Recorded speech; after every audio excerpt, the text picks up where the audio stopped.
এসে পিছন থেকে এসে আমার আল্লাহ তার আগে আমার কাছেই আছেন, আমার সাথেই আছেন। সুবহানাল্লাহ।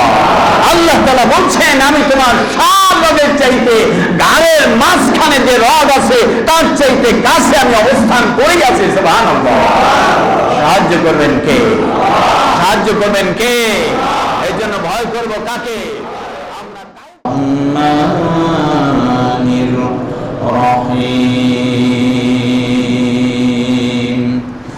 قالوا بنوا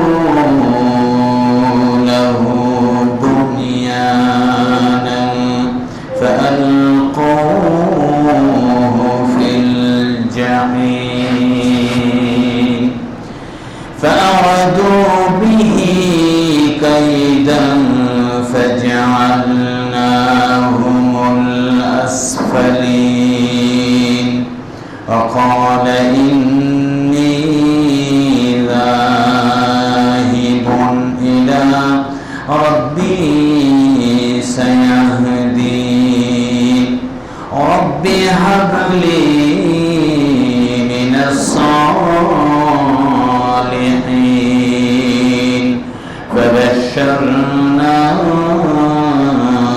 بغلام حليم إن الله وملائكته يصلون على النبي يا أيها الذين آمنوا صلوا عليه وسلموا تسليما اللهم صل على محمد وعلى آل محمد كما صليت على إبراهيم وعلى آل إبراهيم إنك حميد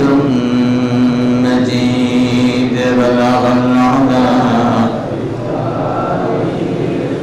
فشرف الدرجة بجماله حسنت جميع خصاله صلوا عليه وآله بلغ العلا بكماله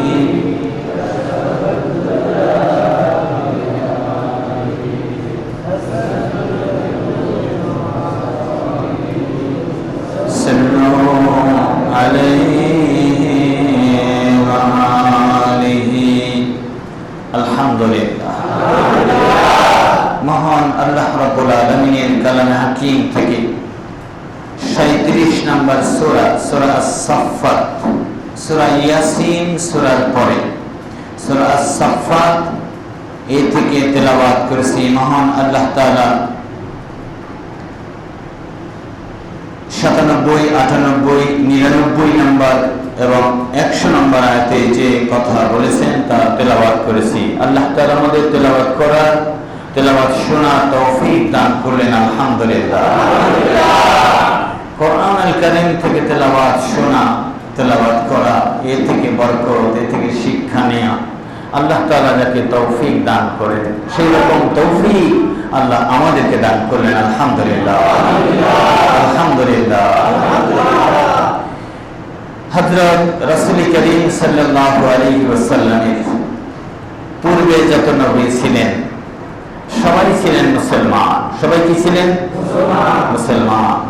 তবে হ্যাঁ, একবারে খাস করে মুসলমানদের নাম মুসলমান, ধর্মের নাম ইসলাম এ দিয়েছেন হযরত ইব্রাহিম আলাইহিস সালাম। এজন্যই ইব্রাহিম আলাইহিস সালামকে মুসলমানদের জাতির পিতা বলা হয়। কি বলা হয়? আল্লাহ তাআলা সূরা আল হাজ্জের ভিতরে এভাবে বলেছেন, হুয়া সাম্মাকুমুল মুসলিমিন মিল্লাতা আবিকুম ইব্রাহিম হুয়া সাম্মাকুমুল মুসলিমিন। সুবহানাল্লাহ। আল্লাহ তাআলা বলছেন তিনি, যিনি ইব্রাহিম আলাইহিস সালাম, তিনি হলেন তোমাদের জাতির পিতা, আর তোমাদের জাতির পিতা, ধর্মের পিতা, তিনি তোমাদের নাম রেখেছেন মুসলমান। আলহামদুলিল্লাহ। নাম আমাদের এই দলের নাম মুসলমান, আমাদের এই ধর্মের নাম ইসলাম। ইসলামে যারা দীক্ষিত তারা মুসলমান। আল্লাহ রাব্বুল আলামিন হযরত ইব্রাহিম আলাইহিস সালামকে ছোট থেকে জ্ঞান, গরিমা, বুদ্ধি, মত্তা দিয়ে পরিপূর্ণ করেছেন। হযরত ইব্রাহিম আলাইহিস সালামের জ্ঞান, গরিমা এবং বুদ্ধিমত্তা দিয়ে তিনি তার জাতিকে, তার বাবাকে সতর্ক করেছেন। ক্বালা, ইব্রাহিম আলাইহিস সালাম বললেন, আতা'বুদুনা মা তানতাহিতুন, আপনারা এভাবে একাগ্র চিত্তে কি ইবাদত করেন? যার ইবাদত করেন দেব দেবতা, এ তো কোনো সারা শব্দ জবাব দিতে পারে না। তখন তারা একটু ক্ষিপ্ত হলো এবং ইব্রাহিম আলাইহিস সালাম বললেন, আল্লাহু খালাকাকুম, আপনাদেরকে সৃষ্টি করেছেন আল্লাহ। কে? আল্লাহ। যা আমল করেন তা তিনি জানেন। এই কথা বলার পরে ইব্রাহিম আলাইহিস সালামের প্রতি জাতি রাগান্বিত হলো। ইব্রাহিম আলাইহিস সালাম ঠিক কথা বললেন, সৃষ্টি করেছেন কে? আল্লাহ। ইব্রাহিম আলাইহিস সালাম তাই বলছেন, আল্লাহু খালাকাকুম, আল্লাহু খালাকাকুম, আল্লাহ আপনাদের সবাইকে সৃষ্টি করেছেন। করেছেন না? এরা রাগ হয়ে কি করলো? ক্বালু বুনু লাহু, তার জন্য বানাও বুনিয়ানান, একবারে বড় করে একটা আগুনের কুণ্ডলী জ্বালাও, এটা আগুন জ্বালিয়ে ভরপুর করো, এরপরে ফালকুহু ফিল জাহিম, এই আগুনে তাকে নিক্ষেপ করো যাতে পুড়ে ভস্ম হয়ে যায়। এ কথা বলার লোক দুনিয়ায় না থাকে। নাউজুবিল্লাহ।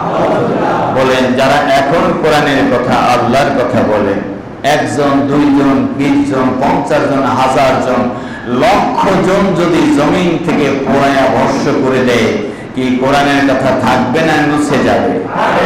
থাকবে না মুছে যাবে? এই জন্য ভয় নাই। আল্লাহ রাব্বুল আলামিন বলছেন, ইউরিদুনা লিইউতফিউ নূরাল্লাহি বিআফওয়াহিহিম, সূরা আস-সাফ। ইউরিদুনা লিইউতফিউ নূরাল্লাহি বিআফওয়াহিহিম, তারা ফতোয়া দিয়ে, মুখের কথা দিয়ে, ভাষা দিয়ে, বক্তব্য দিয়ে, বাদ বিতণ্ড, তর্ক বিতর্ক করে আল্লাহর আলো নিভিয়ে দিতে চায়। আল্লাহু মুতিম্মু নূরিহি, আল্লাহর আলো আল্লাহই পরিপূর্ণ করে রাখবেন সারা দুনিয়া। কে রাখবে? আল্লাহ। দ্বীনও আল্লাহ, দ্বীনদার ব্যক্তিও আল্লাহ। দিন কি অবস্থায় থাকবে, দিনদার ব্যক্তি কি অবস্থায় থাকবে, এটা কার নিয়ন্ত্রণে থাকবে? আল্লাহ। আল্লাহ রাব্বুল আলামিন বলছেন, আলাম তারা আন্নাল্লাহা ইয়াসজুদু লাহু মান ফিস সামাওয়াতি ওয়া মান ফিল আরদ। সুবহানাল্লাহ।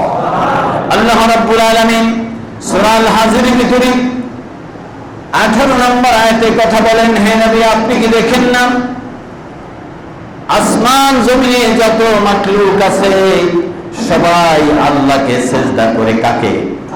ইন্নাল্লাহা ইয়াসজুদু লাহু মান ফিস সামাওয়াতি ওয়া মান ফিল আরদ, আসমানে যা আছে আর জমিনে যা আছে সব সিজদা করে। কাকে? সিজদা মানে অবনত হওয়া, সিজদা মানে আত্মসমর্পণ করা, সিজদা মানে আমিত্বকে সব বিলিয়ে দেওয়া। কার কদমে? কার কদমে? আমি আর আমি নাই, আমি আল্লাহর গোলাম হয়ে গেলাম। কি হয়ে গেলাম?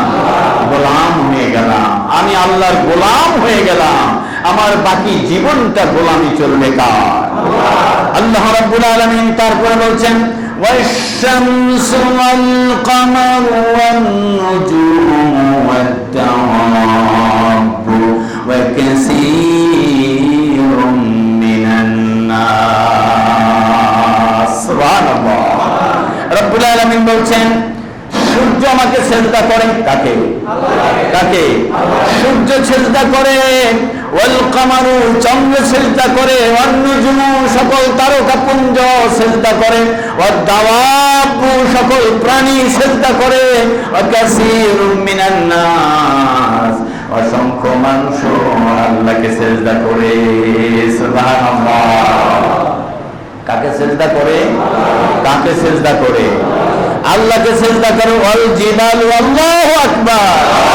আল্লাহ রাব্বুল আলামিন বলছেন ওয়াল জিবালু সেজদা করে, পাথরগুলো, পাহাড়গুলো, ওয়াস শাজারু গাছগুলো, ওয়া কাসীরুন হাক্কুন আলাইহিল আযাব। আর অসংখ্য মানুষ এইরকম আছে যাদের জন্য আযাব নির্ধারিত হয়ে গেছে। তারা সেজদা করে? সেজদা করে না।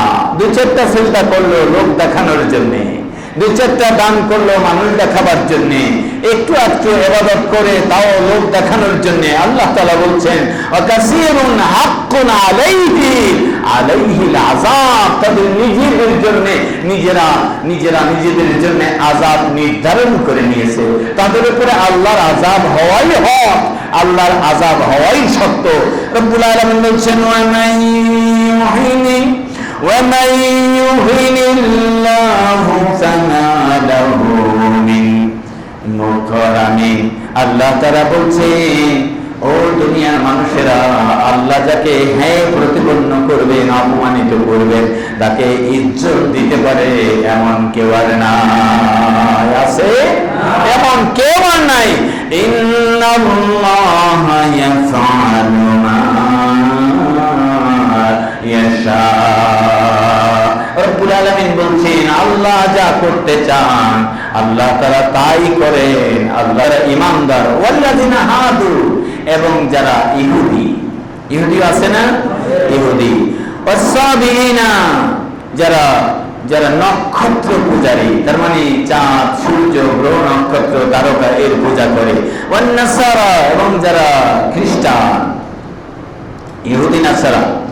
এরপরে আল মাজুসু যারা অগ্নি পূজারী, আগুন পূজা করে, ওয়াল্লাযিনা আশরাকু যারা মুশরিক, যারা শিরক করে।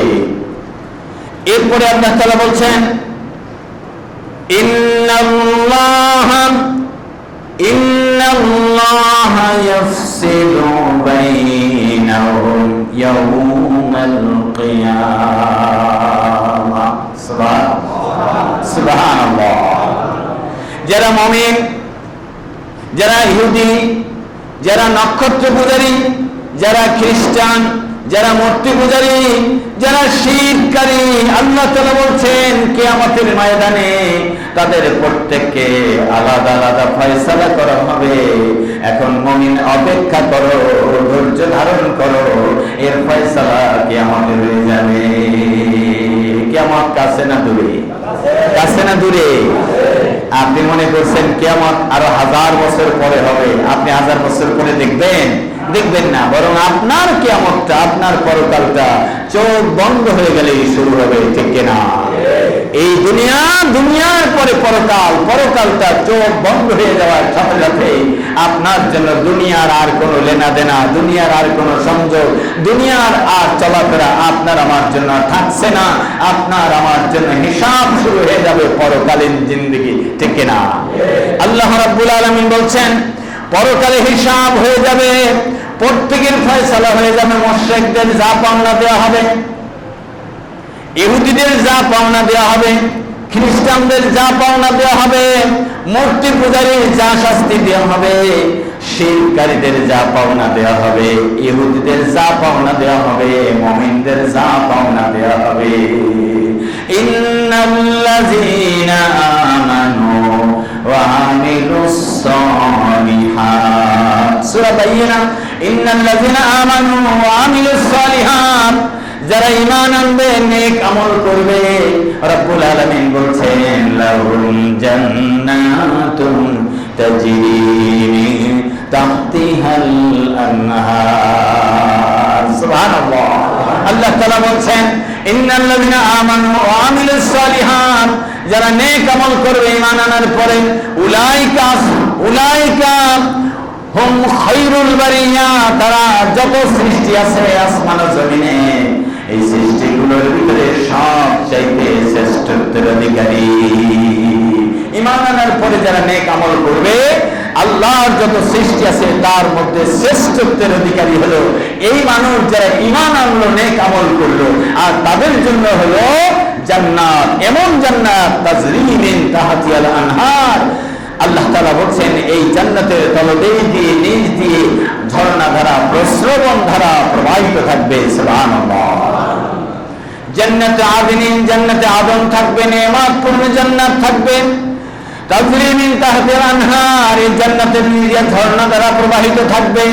এরপরে বলা হয়েছে খালিদিনা ফিহা আবাদা, এই জান্নাতে যারা থাকবে চিরস্থায়ী সময়ের জন্য জান্নাত দেওয়া হবে, জান্নাত থেকে আর কখনো বাহির করা হবে না। সুবহানাল্লাহ। মুমিনদের কথা বলা হয়েছে, মুশরিকদের কথা বলা হয়েছে, ইহুদি নাসাবের কথা বলা হয়েছে। আল্লাহ তাআলা বলছেন অগ্নি পূজারী, নক্ষত্র পূজারী, তাদেরকে ফয়সালা করে দেওয়া হবে হাশরের ময়দানে। আর মুমিনদের কথা বলা হয়েছে, তাদেরকে আল্লাহ তাআলা জান্নাত দান করবেন। আলহামদুলিল্লাহ, আলহামদুলিল্লাহ, আলহামদুলিল্লাহ। রব্বুল আলামিন বলেন ইন্নাল্লাহা আলা কুল্লি শাইইন শাহীদ, কে কোন পথে আছে, কে কোন জায়গায় আছে তার বাস্তব সাক্ষী হলেন আল্লাহ। ইন্নাল্লাহা আলা কুল্লি শাইইন শাহীদ, সকল কিছুর উপর সাক্ষী দাতা, সকল সাক্ষীর উপরে বড় সাক্ষী হলেন আল্লাহ।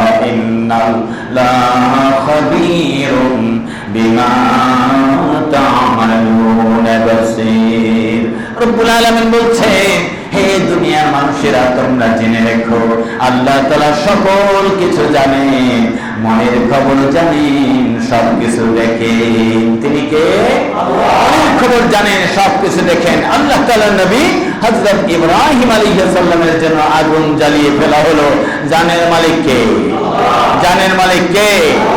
আল্লাহ তাআলা এই বন্ধুকে যারা আগুনে পোড়ায় মারবেন, আগুন জ্বালানো হলো, আগুন জ্বালানো হলো, ঘোষণা দিয়ে দেওয়া হলো তোমরা যে যা করতে চাও এই সুযোগ শেষ চান্সে, এই দুর্বল পয়েন্টে ইব্রাহিম আলাইহিস সালামকে জ্বালানো হচ্ছে।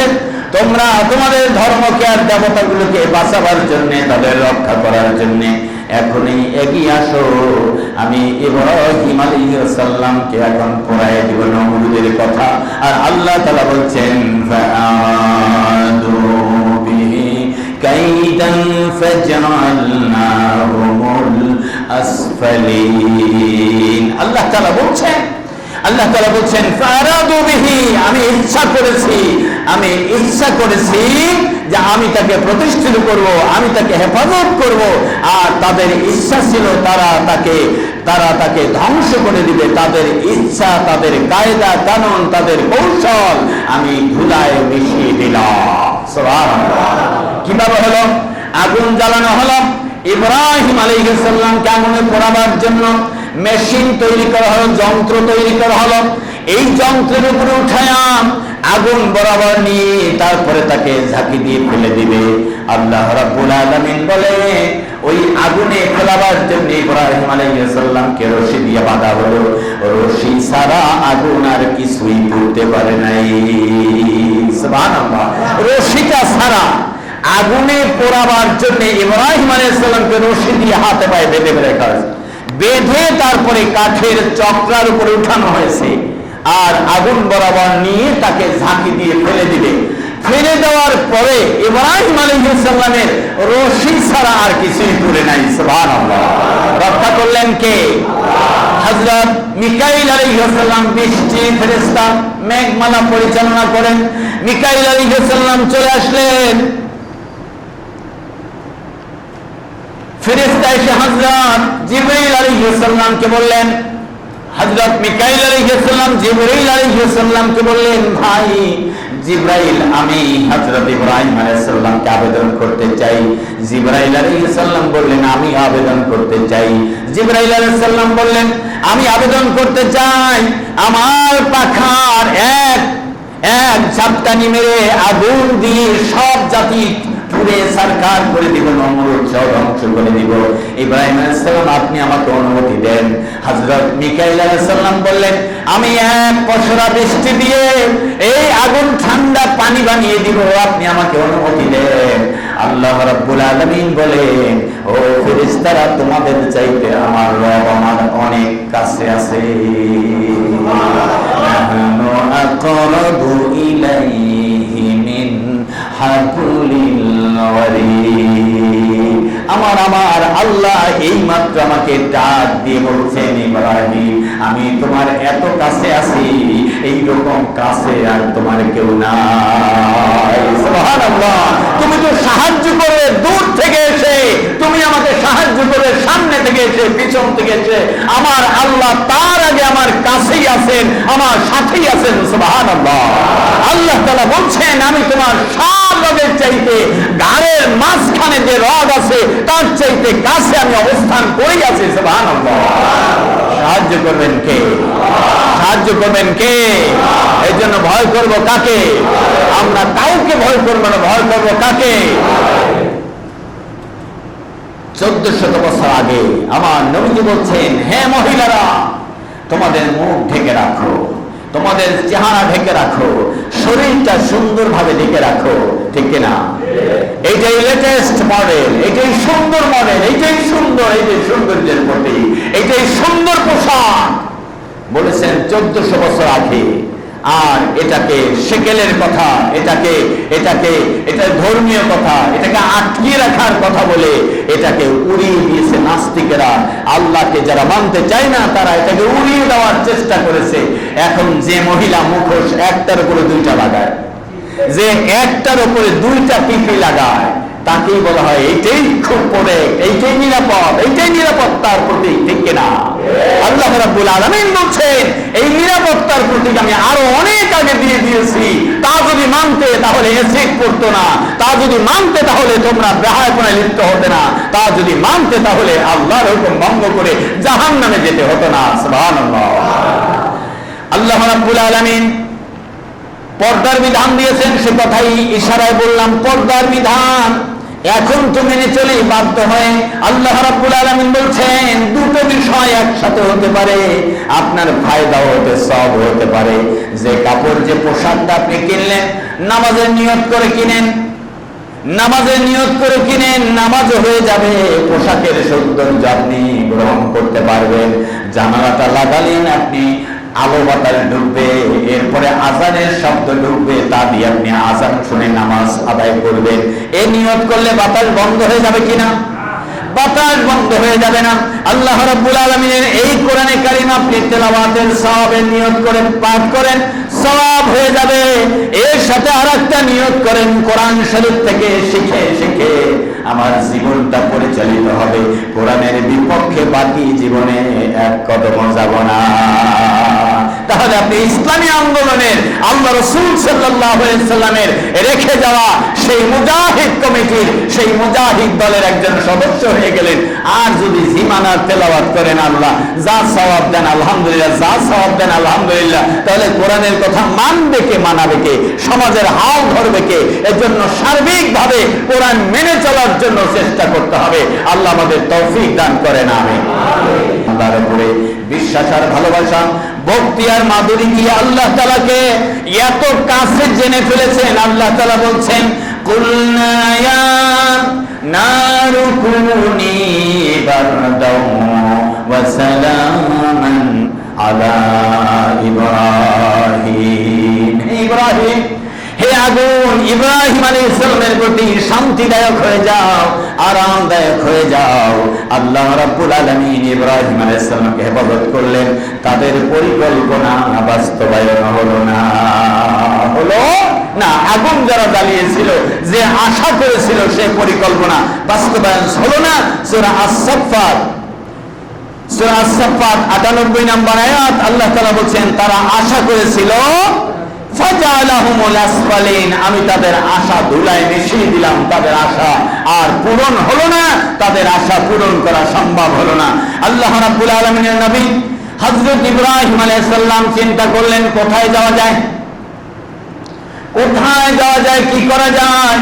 শেষ পর্যন্ত সিদ্ধান্ত করলেন, ক্বালা ইন্নী যাহিবুন ইলা রাব্বি সায়াহদিন।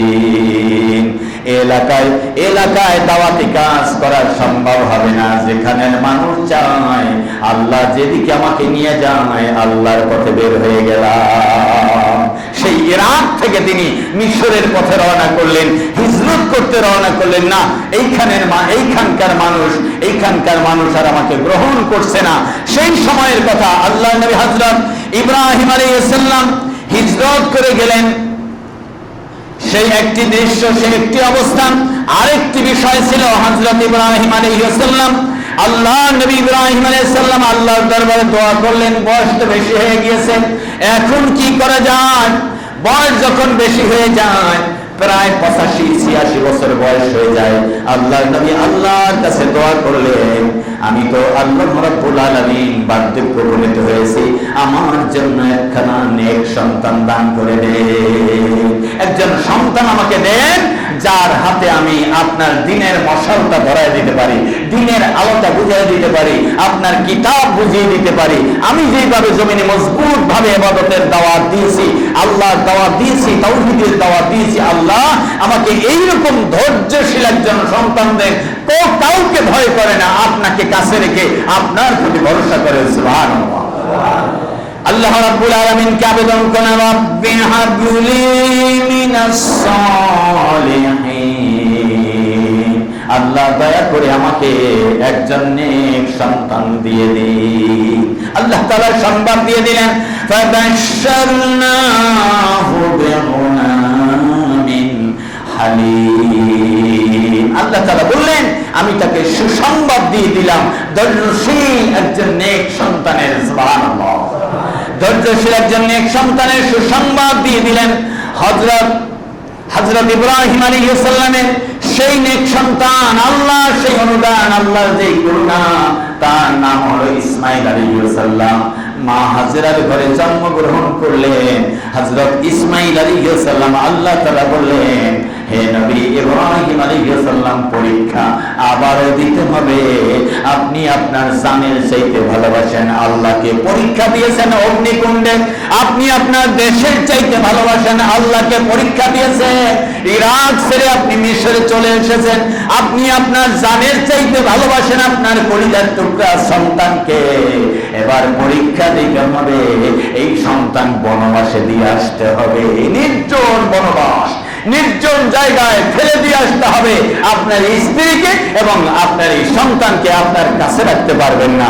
দুগ্ধপোষ্য সন্তান এক মশক পানি আর এক পোটলা খেজুর আর খুরমা দিয়ে রেখে আসলেন যেই জায়গায় আল্লাহ নবী মুহাম্মদুর রাসূলুল্লাহ সাল্লাল্লাহু আলাইহি ওয়াসাল্লাম বলেছেন, এই জায়গাটাই মাকামে ইব্রাহিম, এই জায়গাটাই হলো বাইতুল্লাহ। সুবহানাল্লাহ। এই জায়গা সেই বাইতুল্লাহ।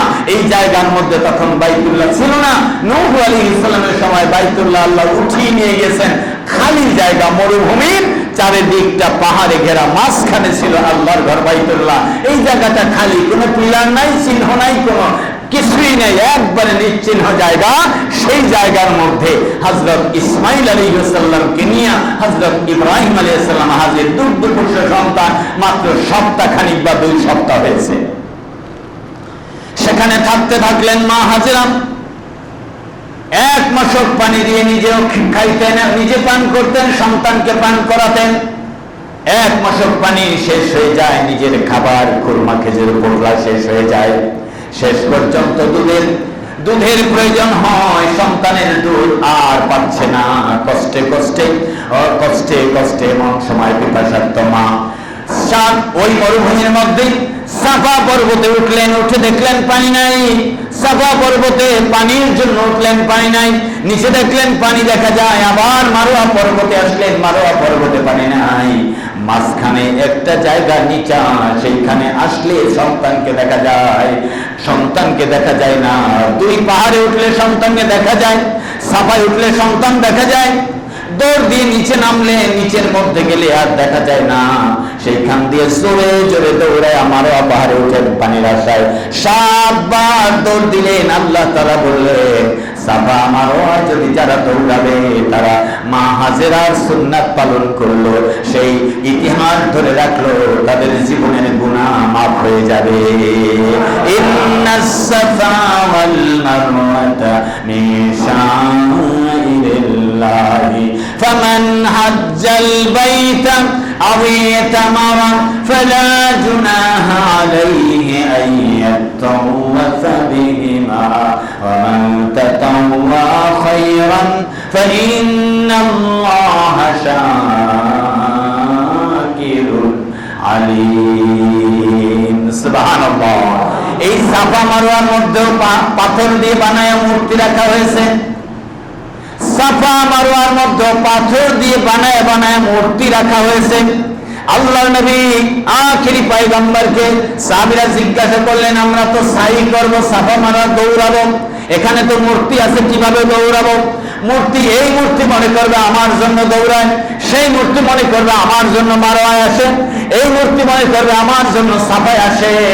আল্লাহ তাআলা আয়াত নাজিল করে দিলেন, ওই মূর্তি একদিন এখান থেকে সরে যাবে, সাফা মারওয়ায় দৌড়াও, তাতে কোনো দোষ হবে না।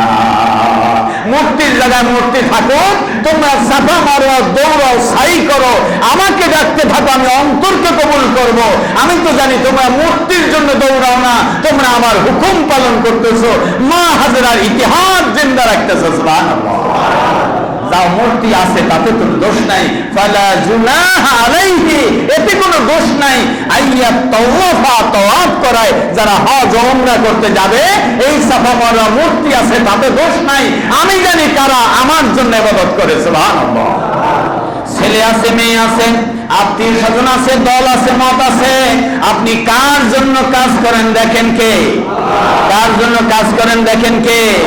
আপনি আল্লাহর জন্য যতটুকু কাজ করবেন ততটুকুই আল্লাহ কবুল করবেন। আল্লাহর জন্য যা করবেন না তা কিন্তু মঞ্জুর হবে না। আল্লাহর জন্য যদি কাজ না করেন তাও কি সময় খরচ হবে কি হবে না? হবে না? হবে। এই সময়ের মালিক কে? এই জবানের মালিক কে?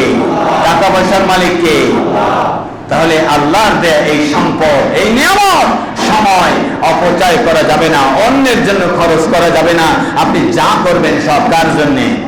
ছেলেকে খাওয়াবেন আল্লাহর জন্য, চাকরি করবেন আল্লাহর জন্য, ব্যবসা করবেন আল্লাহর জন্য, ইলম শিখবেন আল্লাহর জন্য। এখন বলবেন আমি তো রড মিস্ত্রি, রডের কাজ শিখেছি, গিরিলের কাজ শিখেছি, ড্রাইভিং শিখেছি, এগুলোকে আল্লাহর জন্য। এগুলো কি দ্বীনি ইলম না?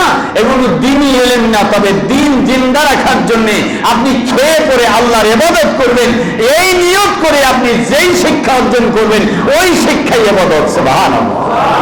আপনি যে শিক্ষাই করেন, যে ইলমের শিক্ষা করেন, যে কারিগরি শিক্ষা অর্জন করেন, যে বিদ্যাই আপনি হাতে শিখেন, মাথায় শিখেন, কাজে শিখেন, কাগজে কলমে শিখেন, তা যদি আপনি ইবাদতের নিয়তে শিখেন, ইবাদত করার জন্য বেঁচে থাকতে চান, আর বেঁচে থাকতে চান আল্লাহর গোলামি করার জন্য, সেই সব শিক্ষাই হবে আল্লাহর ইবাদতের খাতায়। বলুন সুবহানাল্লাহ। আল্লাহ রাব্বুল আলামিনের নবী হযরত ইব্রাহিম আলাইহিস সালামকে আবার পরীক্ষায় ফেললেন। থাকতেছে মা হাজেরা সেইখানে, দুগ্ধ পুত্র সন্তান দুধ পায় না, এমন অবস্থায় পানির জন্য মা ছুটাছুটি করতেছিলেন। এক পর্যায়ে মা চিন্তা করলেন, হায় হায়, আমার সন্তান বুঝি রোদের উত্তাপে এখন বুঝি মমস্য হয়ে গেল। সন্তানের দিকে দৌড়ে এসে দেখেন সন্তানের পায়ের গোড়ালি থেকে পানি উঠে উঠে, পানিটা নিচ থেকে উঠে উঠে পানিতে সব ভরে যাচ্ছে। মা হাজেরা বললেন, এই পানি যদি বেশি হয়ে যায় তাহলে আমার থাকার জায়গা থাকবে না, সন্তান ভিজে যাবে, আমি বসার জায়গা পাবো না। আস্তে করে পাথর দিয়ে দিলেন আর বললেন, জাম জাম জাম, থেমে যাও থেমে যাও থেমে যাও। পানিটা থেমে গেল, এখনো পর্যন্ত পানির ফোয়ারা ওই কুয়া পর্যন্ত আছে। দুনিয়ার লক্ষ কোটি মানুষ পান করে নিয়ে যায়, ট্রাকে ট্রাকে ভরে ভরে, বিমানে ভরে ভরে, গাড়িতে ভরে ভরে, সারাটি যুগ যুগ ধরে এই পানি নিচ্ছে তো নিচ্ছে পানি, ওই ঝমঝম কুয়া থেকে 1 ইঞ্চিও কমে না। যেখানে নদী নাই, খাল নাই, বিল নাই, নলকূপ নাই, যদি 1000 মাইল পর্যন্ত চেষ্টা করে খুনি নিচে খনন করে, 1000 ফুট পর্যন্ত নিচে খনন করে, পানির কোনো চিহ্ন নাই, পাথর আর পাথর, শুকনা পাথরের মধ্যে একটা পানির ফোয়ারা, নাম জমজম। নাম কি? শুকনা পাথরের মধ্যে পানির ফোয়ারা বানায় দিলেন কে? এই পানির ফোয়ারা বানায় দিলেন, এক রকমের স্বাদ। আল্লাহ নবী বলেন এই পানির ভিতরে শুধু স্বাদই নয়, পানির ভিতরে রয়েছে মানুষ বেঁচে থাকার জন্য যত খাদ্য উপকরণ, এই পানির ভিতরে সবগুলো দিয়ে দেওয়া আছে। সুবহানাল্লাহ। জমজম কূপ রয়েছে কাবা ঘরের কোনায়। আল্লাহ নবী হযরত ইব্রাহিম আলাইহিস সালামকে আল্লাহ রাব্বুল আলামিন হুকুম করে দিলেন, সেই হুকুম পালন করলেন। মা হাজেরা এবং ইসমাইল দুগ্ধপুত্র সন্তান সেখানে থাকলেন। খুরমা খেজুর খেয়ে গাছ লাগিয়ে দিলেন, গাছ হলো, ফল হয়ে গেল, পাট পাটালি আসলো। মরুচারী ব্যবসায়ীরা এই রাস্তা দিয়ে যাওয়ার সময় বললেন, আমরা এখান থেকে পানি নিব, আপনাদের হাদিয়া দিব, এখান থেকে ফল নিব, হাদিয়া দিব, আমাদেরকে জায়গা করে দিলে চাষাবাদ করব, চাষাবাদ থেকে আপনাদের সামান্য অংশ দিয়ে সহযোগিতা করব, অনুমতি দিলে বাড়ি ঘরের ব্যবস্থা করে নিব। আল্লাহ তাআলা বলেন, হে পথিকেরা, হে আমার নবী আখিরি পয়গম্বর, আমি তাদেরকে অনুমতি দিয়ে দিয়েছিলাম, তোমরা মানুষদেরকে আশ্রয় দাও, উপকারে আসবে। আমি তাদের বসবাসের জন্য প্রতিবেশী বানায় দিলাম, খাবারের রিজিকের ব্যবস্থা করে দিলাম। সুবহানাল্লাহ। খাবারের আর রিজিকের ব্যবস্থা এইভাবে হয়ে গেল। আল্লাহ রাব্বুল আলামিন এমন একটা সময়ে ইব্রাহিম আলাইহিস সালামকে বললেন, আর একটা পরীক্ষা দিতে হবে, তোমার সবচেয়ে ভালোবাসো ইসমাইল আলাইহিস সালামকে, এর চাইতে বেশি আমাকে ভালোবাসে কিনা একটা পরীক্ষা দিতে হবে। সুবহানাল্লাহ। সবচেয়ে ভালোবাসি আমি আমার সন্তান ইসমাইলকে। আল্লাহ যখন নিয়ে আসতে বলেন তখন আমার বুকের মালিক আমার কাছে নিয়ে আসবো। সবচেয়ে ভালোবাসি আমার স্ত্রীকে, আমার সেই বুকের ধন নিয়ে আসবো। আল্লাহ তাআলা বললেন, না, এই সময় একটা পরীক্ষা দিতে হবে। মনের মধ্যে বারবার চাহিদা, সন্তানকে বাড়ি নিয়ে আসা যাবে কবে, সকালে না বিকালে, হুকুম হইলে নিয়ে আসবো।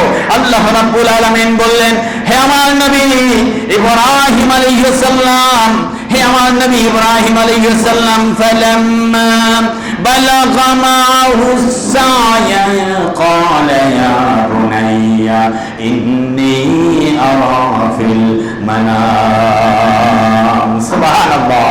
আল্লাহ তাআলা হুকুম দিয়ে দিলেন, তোমার সন্তানকে জবাই করতে হবে। আল্লাহু আকবার। সন্তান নাম কি? ইসমাইল আলাইহিস সালাম। সন্তানকে জবাই করতে হবে। ইব্রাহিম আলাইহিস সালামের প্রতি পরীক্ষা, আল্লাহ সন্তানকে জবাই করতে হবে। আল্লাহর চাইতে সন্তানকে ভালোবাসে বেশি নাকি সন্তানের চাইতে আল্লাহকে ভালোবাসে বেশি, এই পরীক্ষাটা আল্লাহ নিতে চান। সুবহানাল্লাহ। এই পরীক্ষা যখন সামনে চলে আসলো, আল্লাহ নবী হযরত ইব্রাহিম আলাইহিস সালাম আর দেরি করলেন না, চলে গেলেন সকাল সকাল। গিয়ে কথা হলো, কথোপকথন হলো, কুশল বিনিময় হলো। তারপর ইব্রাহিম আলাইহিস সালাম সন্তানকে বললেন, ইয়া বুনাইয়া ইন্নী আরা ফিল মানামি আন্নী আযবাহুকা ফানজুর মাযা তারা। বাবা, সন্তান, আমি তো দেখেছি, আমি তো আল্লাহর কাছ থেকে আদিষ্ট হয়েছি, আমি যেন তোমাকে জবাই করে দিই। বললো, যদি এটা আল্লাহর হুকুম হয়, বাবা আপনি আল্লাহর নবী, আমার একটু কোনো দ্বিমত নাই। আল্লাহ তাআলা যেইভাবে হুকুম করেছেন, ইয়া আবাতি ফাল মা তুমারু সাতাজিদুনি ইনশাআল্লাহ মিনাস সাবিরিন, আমাকে ধৈর্যশীল পেয়ে যাবেন। যেইভাবে আল্লাহ হুকুম করেছেন আপনি আমাকে ওইভাবেই জবাই করে দেন। সুবহানাল্লাহ, সুবহানাল্লাহ। ছেলেও রাজি, ঠিক না? বাবাও রাজি, বাবাও রাজি, ছেলেও রাজি, বাবাও রাজি, ছেলেও রাজি। কার জন্য রাজি? কার জন্য রাজি? বাবা রাজি হয়ে গেলেন নিজের সন্তানকে জবাই করে দেবেন, ছেলে রাজি হয়ে গেলেন নিজের জীবনটাকে বিলিয়ে দিবেন। আল্লাহ রাব্বুল আলামিন বলছেন, এটাই কথা হলো ইন্নী, আল্লাহ রাব্বুল আলামিন, সালাতি ওয়া নুসুকি ওয়া মাহইয়ায়া ওয়া মামাতি লিল্লাহি রাব্বিল আলামিন। এটাই এটাই কথা ছিল, মুমিন যারা তাদের এটাই কথা ছিল, আমার নামাজ কার জন্য, আমার কোরবানি কার জন্য, আমার হায়াত কার জন্য, আমার মউত কার জন্য। লাগালাগির জন্য লোক আছে না নেই? ইবাদতের জন্য আছে না নাই? ঝগড়া ফাসাদ আছে না নেই? দলাদলি আছে না নাই? সময় নষ্ট করতে চাই না, বেশি সময় না, এগিয়ে যেতে চাই। সবাই আমরা ভাই ভাই আল্লাহর জান্নাতে যেতে চাই সবাই। কারা কারা চাই? আল্লাহু আকবার। আল্লাহ কবুল করেন, আমিন। আল্লাহ কবুল করেন, আমিন। আল্লাহ রাব্বুল আলামিন নবী হযরত ইসমাঈল আলাইহিস সালাম রাজি হয়ে গেলেন নাকি মোরামরি করলেন? রাজি হয়ে গেলেন, এক বাক্যে রাজি হয়ে গেলেন। হযরত ইসমাঈল আলাইহিস সালাম বললেন, বাবা আমাকে তাহলে শোয়ায় দিন। ইব্রাহিম আলাইহিস সালাম বললেন, আচ্ছা ঠিক আছে তাহলে শুয়ে যাও। ফালাম্মা আসলামা ওয়া তাল্লাহু লিল জাবিন, দুইজনেই যখন আত্মসমর্পণ করলেন, মনটাকে বিলিয়ে দিলেন, দিলটাকে উজাড় করে দিলেন, ভালোবাসায় যখন দুইজনের মনটাই আল্লাহর জন্য গলায় দিলেন, দুইজনেই আত্মসমর্পণ করলেন, তখন একজন জমিনের মধ্যে শুয়ে গেলেন। সুবহানাল্লাহ। হাতে তলোয়ার, হাতে তলোয়ার, শুয়ে গেলেন। শিশু মানুষ, বাচ্চা মানুষ শুয়ে গেলেন কার জন্যে? কার জন্যে শুয়ে গেলেন? বাবা দাঁড়িয়ে আছেন, হাতে তলোয়ার। বাবা চোখ বেঁধে নেন, উপর করে নেন, উপর করে নেন। প্রথম তো ছুরি দিয়ে চেষ্টা করা হলো, একটা পশম স্পর্শ করেনি, চামড়াও কাটেনি, একটু লাগেনি, একটু ধারও লাগেনি। এই ছুরি অচল চলবে না। ইব্রাহিম আলাইহিস সালাম যখন চেষ্টা করলেন, তখন ইসমাঈল আলাইহিস সালাম বললেন, বাবা আপনার বাবা সুলভ ভালোবাসার দৃষ্টি আমার দিকে না পড়ে, এর জন্য চোখটা আড়াল করে নেন। আপনি আমার বাবা, আমার আপনার জন্য দরদ না হয়, মহব্বত না হয়, আল্লাহর ভালোবাসায় কিছুটা সময় কাটাতে পারি। এই জন্য দুনিয়ার বাকি সময়টা আপনি আমাকে আপনার দিক থেকে দৃষ্টিটা নিচের দিকে করে নেন। সুবহানাল্লাহ। হযরত ইব্রাহিম আলাইহিস সালাম নিজের চোখটাকে ঢেকে নিলেন, ইসমাঈল আলাইহিস সালামের চোখটাকে নিচের দিকে দিয়ে দিলেন, কেউ কাউকে দেখবেন না। দ্বিতীয়বার ছুরি চালাতে গিয়ে এমন সময় হয়ে গেল, আসমান ও জমিনের সবাই আল্লাহর দরবারে এই আবেদনেই কায়মান বাক্যে করতেছিলেন, আল্লাহ দয়া করে কোরবানিকে কবুল করে নিন। আল্লাহ এইরকম নিদর্শন আর কেউ দেখাতে পারেনি। কলিজার টুকরা সন্তানকে জবাই করে দিতে পারে, আল্লাহর জন্য নিজের জীবনটা বিলিয়ে দিতে পারে, আল্লাহর জন্য এরকম ভালোবাসা আর দেখাতে দেখি নাই। আল্লাহ রাব্বুল আলামিন সাথে সাথে ঘোষণা করে দিলেন ইয়া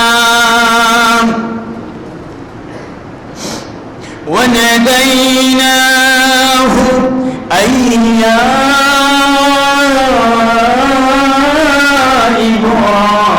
ইব্রাহিম। আল্লাহ তাআলা বলেন, আমি তখনই ডাক দিয়ে বললাম, হে আমার ইব্রাহিম। কে ডাক দিলেন? আল্লাহ। আরশ আজিম থেকে ডাক দিলেন কে?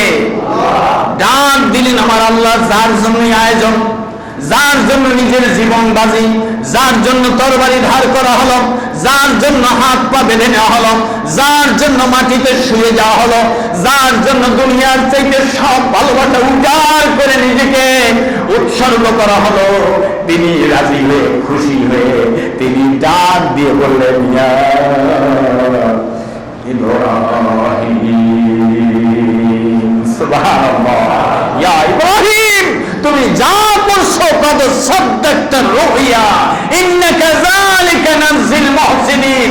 আমি এইভাবেই সালিহিনদের, মুহসিনদের, নেক বান্দাদেরকে পুরস্কৃত করি। তুমি যা করছো আমার আশা পূরণ দিছো, তোমার স্বপ্নকে বাস্তবায়িত করেছো। তোমার স্বপ্ন ছিল আল্লাহকে খুশি করবে, আল্লাহ তোমার প্রতি রাজি হয়ে গেছেন। সুবহানাল্লাহ। রাদিয়াল্লাহু আনহুম ওয়া রাদু আন যালিকা লিমান খাশিয়া রাব্বা। সূরা বাইয়িনার শেষ আয়াত আল্লাহ রাব্বুল আলামিন বলছেন, যারা আল্লাহর জন্য রাজি হয়ে যাবে, আল্লাহ তাদের হয়ে যাবে, আল্লাহ তাদের প্রতি সন্তুষ্ট হয়ে যাবেন। সুবহানাল্লাহ। আল্লাহ রাব্বুল আলামিন বললেন কিয়ামত পর্যন্ত আমার ইব্রাহিম আর ইসমাইলের এই কোরবানি তোমাদের ধরে রাখতে হবে। কি কোরবানি? এই কোরবানি হলো হযরত জিবরীল আলাইহিস সালাম দ্বারা, জিবরীল আলাইহিস সালামের মাধ্যমে আল্লাহ রাব্বুল আলামিন বেহেশত থেকে একটা জন্তু পাঠিয়ে দিয়ে দিয়েছেন, যাতে তরবারির এই পোষ মিস না যায়, যেন এই তরবারি লাগানোর সাথে সাথে জবাই হয়ে যায়। ওনারা যেন বুঝে ইসমাইল জবাই হয়ে গেছে। ওই ইসমাইলের বাবা ইব্রাহিম আলাইহিস সালাম যেন বুঝে আমার সন্তান জবাই হয়ে গেছে। সুবহানাল্লাহ। মন খারাপ করেন না, বরং বলছেন আল্লাহু আকবার, আল্লাহু আকবার, আল্লাহু আকবার, আল্লাহু আকবার, লা ইলাহা ইল্লাল্লাহ, আল্লাহু আকবার, আল্লাহু আকবার, ওয়া লিল্লাহিল হামদ। আপনি মহান আল্লাহ, আপনি ছাড়া আর কোনো ইলাহ নাই, প্রশংসা সব আপনারই। আল্লাহ আমি সন্তুষ্ট হয়ে গেলাম, কোরবানি কবুল হয়েছে।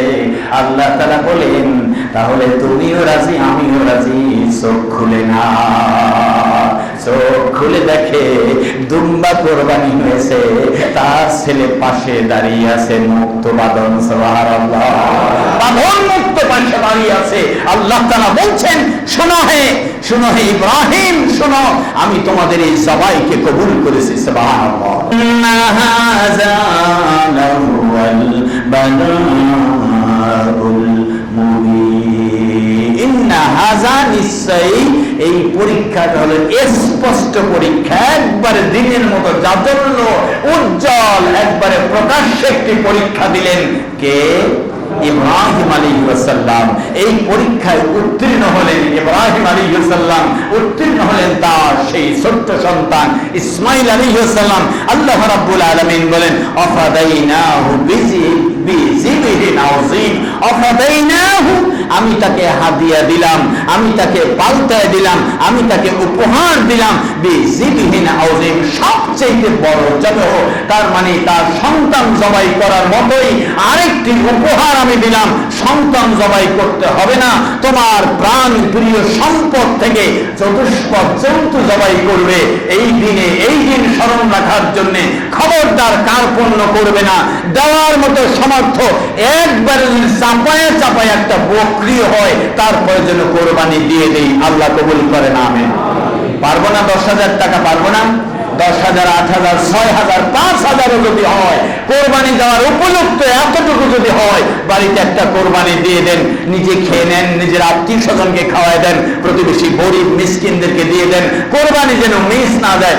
এক ভাই গত রাতে প্রশ্ন করছে, হুজুর কোরবানি তো দিতে চাই, গত বছর থেকেই দিতাম কিন্তু দেই না, কোন বছর যদি যেই টানাটানের সংসার যদি মাঝখানে আবার বাদ যায়,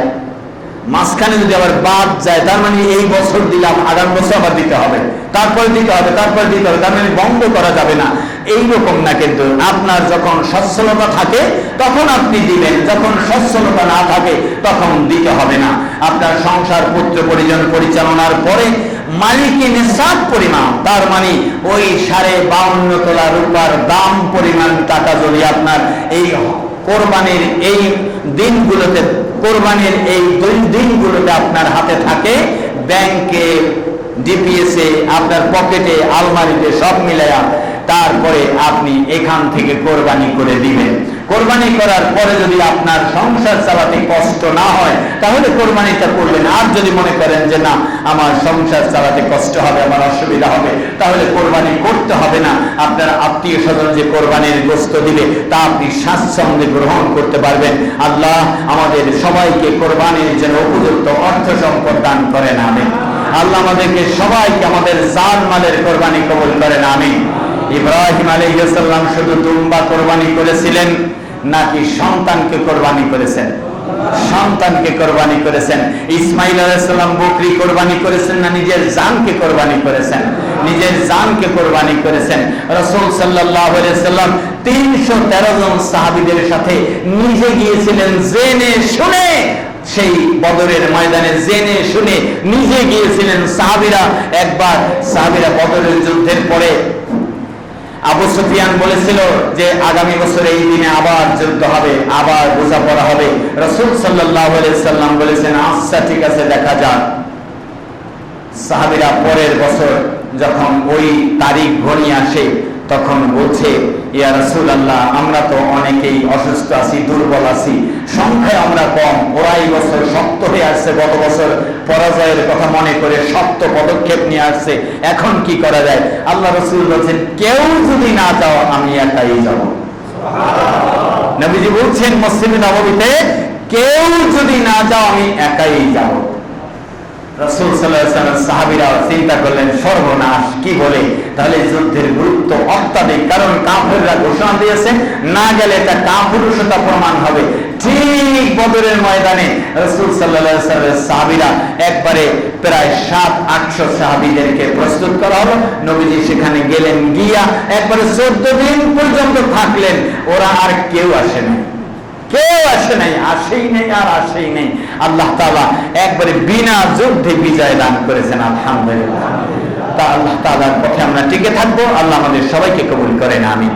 তাহলে রোজা, নামাজ, তাসবিহ, তাহলিলের সাথে চলে এসেছে কোরবানি। আল্লাহ তাআলা মুসলমানদের জন্য দুটো আনন্দের দিন দিয়েছেন, একটি হলো ঈদুল ফিতর আর একটি হলো ঈদুল আজহা। ঈদুল আজহা মানে কোরবানির ঈদ। এই কোরবানি করব আমরা, কোরবানির দিনগুলো যখন চলে আসবে 9 জিলহজ সকাল থেকে, 9 জিলহজ মাসের 9 তারিখ সকাল থেকে তাকবীর শুরু হবে। তাকবীর গুলো জোরে জোরে দিতে হবে। নামাজের পরে তাকবীর আছে, নামাজ ছাড়াও তাকবীর দেব, যখন মনে হয় তখনই দিব। তাকবীর গুলো আল্লাহু আকবার, আল্লাহু আকবার, আল্লাহু আকবার, আবার আল্লাহু আকবার, আল্লাহু আকবার, আল্লাহু আকবার, লা ইলাহা ইল্লাল্লাহ, আল্লাহু আকবার, আল্লাহু আকবার, আল্লাহু আকবার, লিল্লাহিল হামদ। একটানে 3 বার করে ফেললো। আল্লাহু আকবার, আল্লাহু আকবার, আল্লাহু আকবার, লা ইলাহা ইল্লাল্লাহ, আল্লাহু আকবার, আল্লাহু আকবার, আল্লাহু আকবার, ওয়ালিল্লাহিল হামদ। আল্লাহ কবুল করেন, আমিন। আল্লাহ সবাইকে কবুল করেন, আমিন, আমিন। এই তাকবীরের গুরুত্ব এই ঈদুল আজহা অত্যাধিক। এই তাকবীর যদি নামাজের পরে কেউ ভুলে যায়, ফরজ নামাজের সালাম ফিরি তাকবীর, তারপরে অন্য তাসবিহ, কেউ যদি ভুলে যায় যখন মনে হয় তখন এটা আদায় করতে হবে। তার মানে এই কাজ আদায় করলেও করতে হবে। এই তাকবীরের গুরুত্ব অত্যাধিক। আল্লাহ তাআলা আমাদের সবাইকে কবুল করেন, আমিন।